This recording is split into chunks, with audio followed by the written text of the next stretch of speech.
আমরা লোক দেখানো বহিষ্কারও করি না, আবার বহিষ্কৃত লোকদেরকে ফুলের মালা দিয়ে সন্ধ্যাবেলা গ্রহণও করি না।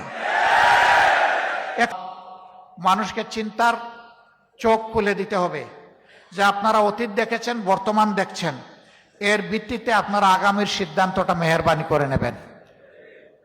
অতীতে কার কি কার্যকলাপ ছিল আর বর্তমানে কার কি কার্যকলাপ আছে, এটাই দিক নির্দেশনা দিবে যে কারা আগামীতে গিয়ে কোন কাজটা করবে।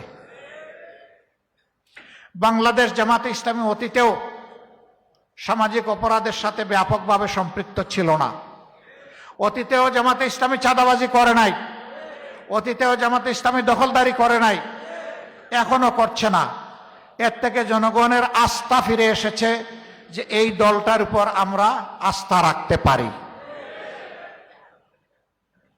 টকশোতে অনেকে এসে ইনাইয়া বিনাইয়া কথা বলেন, কিন্তু শেষ পর্যন্ত একটা কথা স্বীকার করতে বাধ্য হন যে এই দলটা, তারা বলেন তাদের ভাষা, তুলনামূলকভাবে তারা কম দুর্নীতিগ্রস্ত।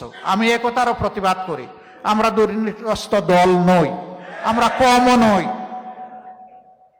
কেউ যদি আমাদের মাঝে ব্যতিক্রম হয়ে দেখা দেয়, আমরা তার গলা টিপে ধরি, আমরা ছাড়ি না। আমরা লোক দেখানো বহিষ্কারও করি না, আবার বহিষ্কৃত লোকদেরকে ফুলের মালা দিয়ে সন্ধ্যাবেলা গ্রহণও করি না। এ কালচার আমাদের নাই। আমরা যে শিক্ষা দেই ওইটা হাড্ডি পর্যন্ত গিয়ে লাগে, শিক্ষা শিক্ষার মতো হয়ে যায়। আমরা দাবি করি না আমরা ফেরেশতা, মানুষ হিসাবে ভুল করলে আমরা ছাড় দেই না, অপরাধ করলে শাস্তি দেই, ভুল করলে সংশোধন করে দেই, এখানে কোনো ক্ষমা নাই।